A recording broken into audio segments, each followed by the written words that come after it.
Complex News, Pierce Simpson. I'm joined here by one of the hottest up-and-coming rappers in the game, Deuce.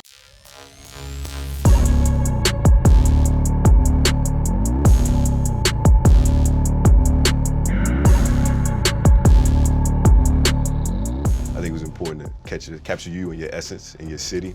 This particular studio was important to you. Tell me about it. Well, you know what I'm saying, it's really a pop studio.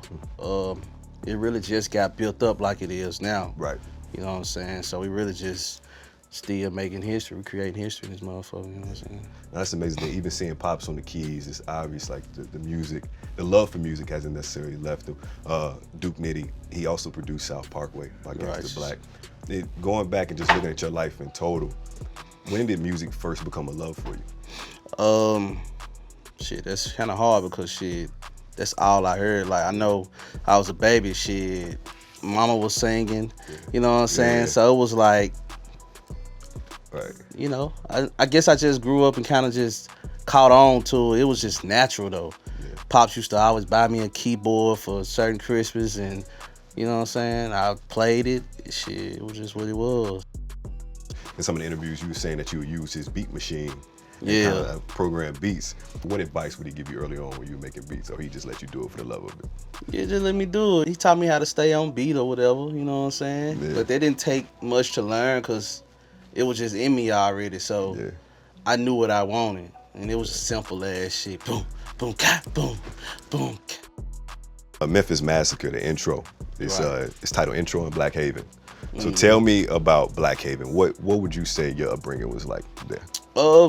Black Haven, it's kind of like everything kind of going on. You know what I'm saying?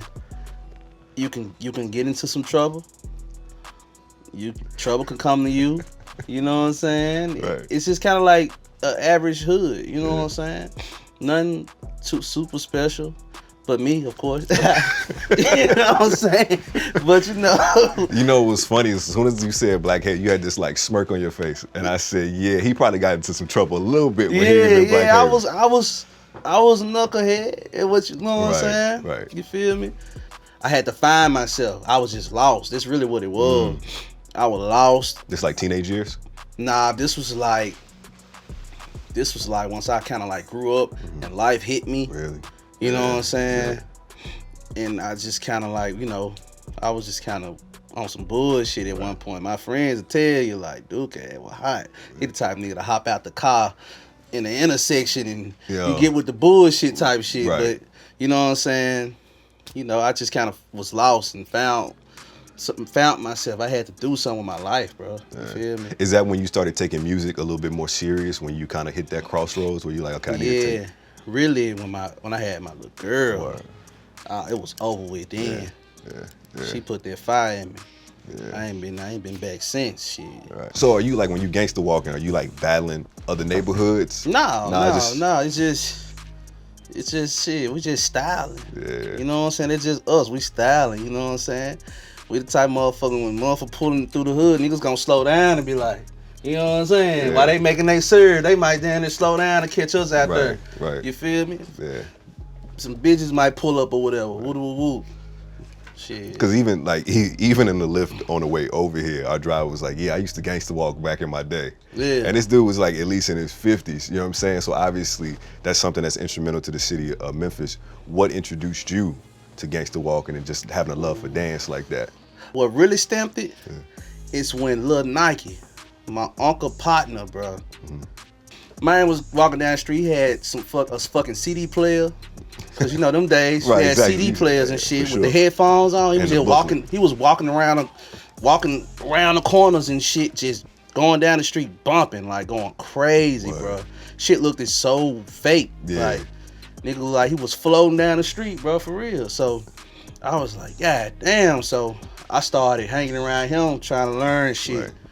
Boom, that's when I really started getting into it. To a lot of people, their introduction to you was Crunk Ain't Dead, right? Obviously it took off, but Whole Lotta did a number for you where you were able to really go viral off that. What about that particular song that because you said that you knew it was different. So what about that record felt different to you at that time? I guess I just knew I had something different to offer. Yeah.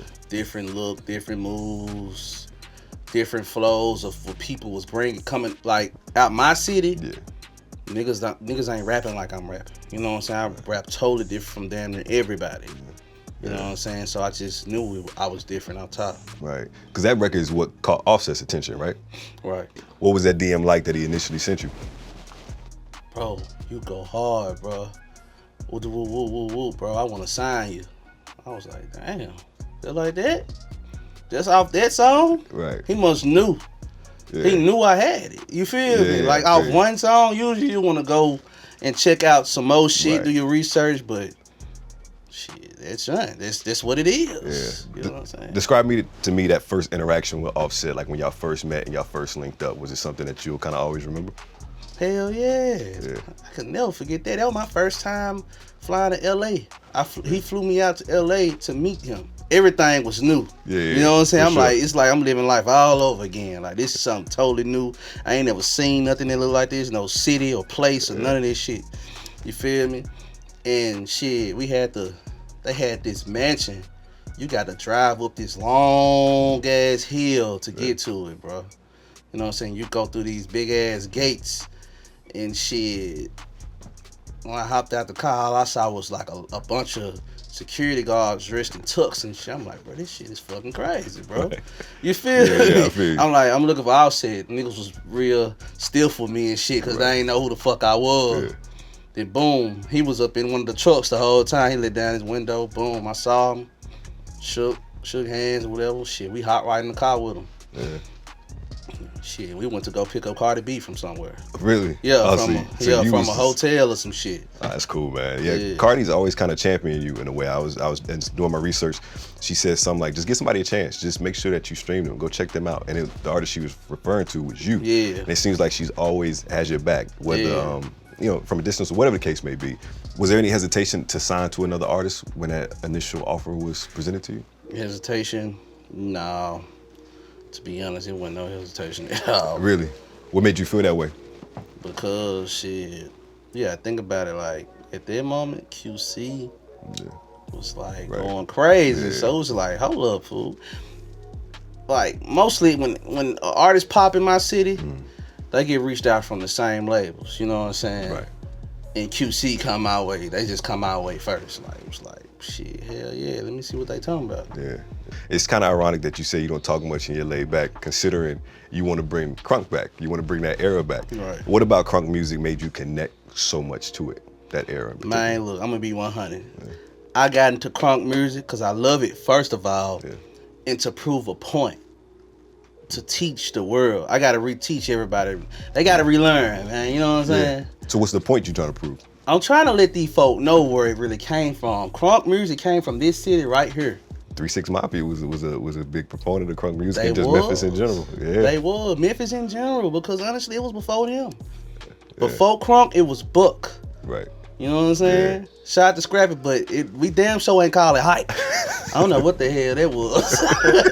That man said before Crunk it was a hype. See, you know what I'm saying? Y'all teaching the wrong shit. Yeah. Y'all gotta get this shit from Memphis, man. This is where it's at. Get booked. You know what I'm saying? They was saying get booked.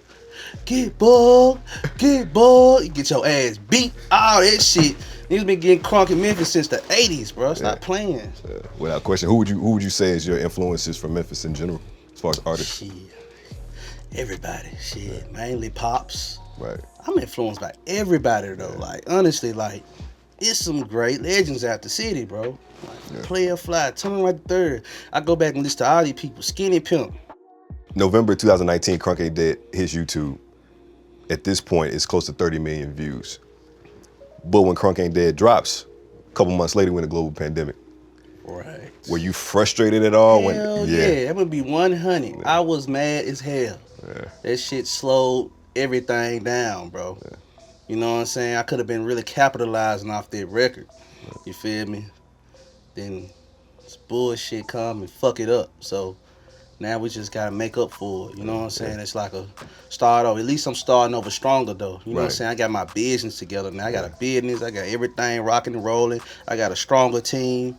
You know what I'm saying? We rocking. From a personal standpoint and just kind of human nature, did you feel like you were missing your moment when that record's going crazy? Every sports team using it on social media and Twitter. but you can't perform it. You can't really tap into it like you want to. I definitely missed the moment. I ain't gonna lie to you. I definitely missed a moment. I was the artist blowing up. I was the artist blowing up in that moment. You know what I'm saying? Yeah. And when everything got shut down, it's like shit just kind of like did this. Right. So, you know what I'm saying? Now I nigga gotta work 10 times hard. I already gotta work hard because I'm in my own lane. Yeah. I gotta work harder than other folks because I ain't really no follower. You feel what I'm saying? Right. So now it's like, boom, I gotta work 10 times harder. I gotta get back in these folks' blender. Yeah. You know what I'm saying? Yeah. On Twitter, you mentioned that you felt like you were an outsider in your city. Why you feel that way? I feel like shit's supposed to be bigger than what it is already, but it's big. Yeah. You know what I'm saying? And I just gotta appreciate this shit. You feel me? And that's what I had to learn. I talked to my pops last night. Like this conversation was about the Crunk Ain't Dead song. Like it's 30 million views and trying to get that number again. I told him don't look to reach for that number because that's that like that unattainable high that you. Okay, I'm trying to constantly get that same high. You'll burn out. You'll lose something. When you got that, you wasn't looking for that. So you gotta be the same way with all your music. It just gotta be genuine, and it's gonna do its own thing. You ain't gotta look for that 30 million. Try to make that 30 million song. It'll never happen. I just get discouraged because I'm really a perfectionist and I love this shit. I love music. Yeah. So it hit different. Right. You feel me? Right. So that's all, you know what I'm saying? I just had to get some of that game. I soaked that shit up. I listened.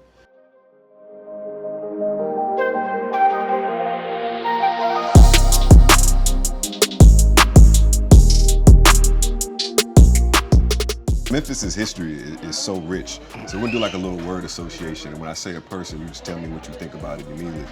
Tommy Wright III. Great. Yeah. OG. He kind of ushered in the crunk wave era. Yeah, the name. Yeah.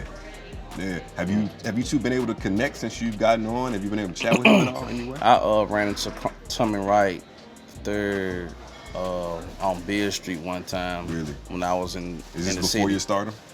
This was during it. Okay. Like, it was kind of like on the way up type shit. I probably was buzzing off a whole lot or some shit like that, and I ran into him. Yeah. And I was letting him know, bro, I'm holding the sound down. You know what I'm saying? Is there a dream collaboration that you have in mind that hasn't happened yet? Hell yeah. Shit, I ain't never got a chance to work with Thug. Travis Scott. Shit. You know, Drake for one, you know what I'm saying? I chop it up with him, but you know, we waiting on some shit. Trying to get some shit. No. Okay, we can't escape that. So I feel like there's been some conversations had between you and Drake, is what it seemed like. It's my guy. It's my guy. I've been with you most of the afternoon and I ain't seen you play it that cool like that. So is it like DMs? Is it like conversation on the phone? You give me something. What's it like?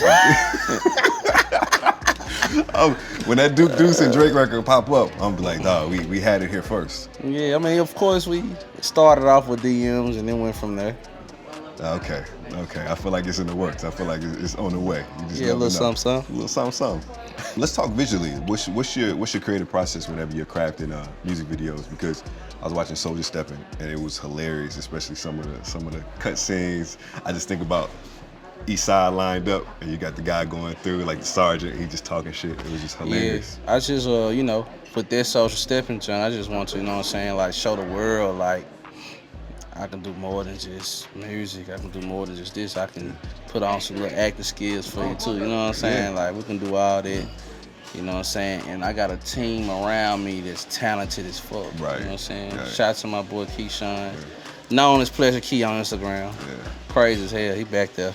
Yeah. I figured he looked familiar when he walked in. I was like, I think that's him. He the guy on with the umbrella. He always stand out in my videos. Everybody love him.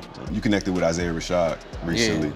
Was it just through a Tennessee connection, or how were you two able to collab on that project? He hit me up and told me that the top dog Aint artists and shit was in town. Yeah. They were going to the studio and they wanted to work with some artists. Whoop. So I pulled up.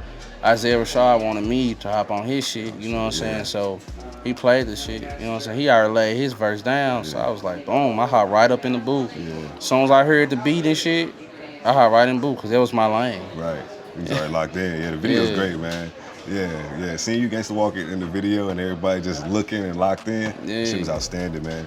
What's been some of the biggest things you've learned from Coach K and P during your time with QC? Well, I want to say mainly is shit to keep going. You know what I'm saying? Don't stop. And also shit, you know, I look up to them as far as like on their business side on some ball shit. Yeah. You know what I'm saying? If you're around it, you're gonna soak up some knowledge from it. You know what I'm saying? Right. P had a birthday party recently. Everybody you could think of in the industry was there, dressed to the nines. You was there also. What was your biggest takeaway from that party? Man. As a big smile comes across you. Yeah, man. Last time, you know, I ran into P. Diddy for the first time when I was performing at the Revolt show they did in Atlanta. Right. And when I met him, I don't know, he felt like I was like dull. Not dull, but he felt like I was just mean mugging and shit, like woo woo. But that's just how I look, you know what I'm saying? And he was like, "Are you happy?" Like, "Damn, bro, you happy?" Like, he was like, "Damn," like, you know what I'm saying? Right, and I was like, "Yeah, I'm good, bro," like that. You know what I'm saying? And I ran into him at the party. I was like, "Okay, look, last time you asked me out, you asked me was I happy?" And I was like, "Yeah, bro, I'm blessed, bro." He was like, okay, like that. Shit, after that shit, he got to turning up in the middle of the circle, like in the middle of the flow, and he pulled me in. You know what I'm saying? He like, "Come on, dude." And we just all turned. So you talked about earlier a perfect Saturday in Black Haven growing up. So tell me, what does a perfect Saturday or a perfect off day look like to Deuce now? Man, I'm gonna be 100 with you. I got an old soul. Yeah. Bro, a perfect Saturday or off day for me? Yeah, for Deuce. What's a perfect Saturday or off day? Not worried about nothing, no work, not talking about work. Yeah. Chilling. Yeah.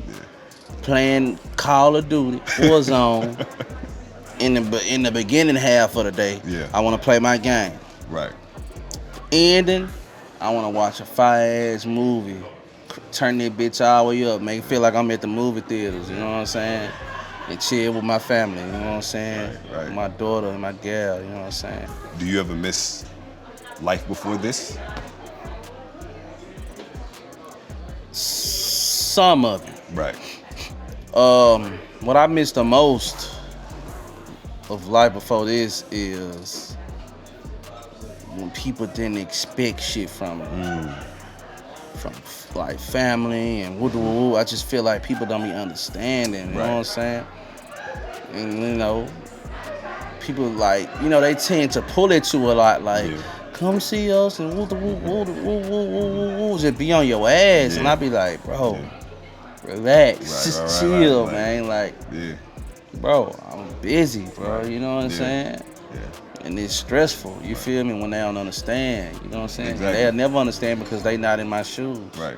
And like, I think Jay said a line one time, it's like, you don't change, the people around you change. Yeah, the people around you change because they let the fame get to their head. Right. You feel me? Right. Like, I'm still the same nigga, just act like it. Like, you know, be cool. Like, I never was a big social person. I was never the guy that's gonna blow you up or hit you up, be like, come kick it, let me come over. And nah, I ain't on none of that. I always had my own little lane. I just been always chill. I've been to myself. You know what I'm saying? Don't expect it to change because I got some fame, bro. Right, exactly. I'm sure you see that early now. Like, I don't want to say being skeptical of people, but I'm sure it takes a lot to kind of get to you, especially the new people that try to come into your circle. You know what I'm saying? It'll make you feel a little uncomfortable because you know what they thinking. Like, you know that they feel a way. Right. You know they feel a way, so when you around, it's like, here we go. Yeah. With your success and as you continue to ascend, and especially tapping into that Crunk era, there's going to be artists that try to mimic what you've built and like what you've kind of provided to the culture now. Would that bother you at all if you kind of see that Crunk wave and other people start to adopt it? No, not at all. Not at all. This what I want. Right. I miss them times. You know what I'm saying? Like, I'm the only one. I feel like sometimes I feel like I'm by myself. You got other people in the lane too. That'll make you feel good. Like, Right. You know what I'm saying? Yeah. I influence somebody. You feel me? And it's like, shit, now we can do this together. Because you kind of feel like it's an uphill battle in a way, I guess, being by yourself and like, because you kind of have to create the sound yourself. You know what I'm saying? Do you feel like it's tough to get features sometimes by being by yourself and being in that crunk lane? Like you mentioned? feel like it's tough for other people because they don't know how versatile I am. Right. So I feel like other people just kind of like don't come to me when it comes to certain shit. Right. But after this next album, that's gonna change. Yeah. I really love your transparency, especially operating in this game that we're in with social media and how different everything is in music, because a lot of times these labels really sit back and let the artists build up and build their name. And then when y'all get hot, then you kind of start getting the assistance and the backing. So I understand how to kind of keep that fire going. It can be tough sometimes, man. So Because you'll be like, damn, am I doing enough? Like, wow, what I'm doing wrong? Right. You question yourself. Yeah. So what do you do to work out of that questioning yourself? Shit, I just keep on going. Yeah. Shit, you know what I'm saying? I just keep recording. I'm always recording, so shit, I'm dropping harder shit. And I feel better about myself already. It ain't even out yet. I love that. You set to be at Rolling Loud here soon.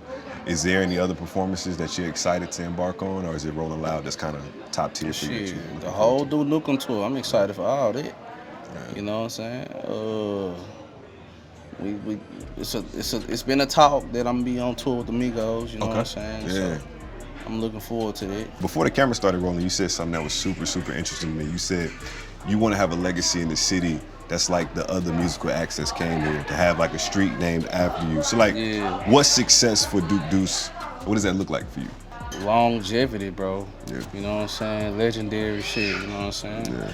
Like you said, I want my own shit. Like, I want my own street where I have different entertainment centers and woo, you know what I'm saying, for the kids and everybody can come to. Because Duke love the kids.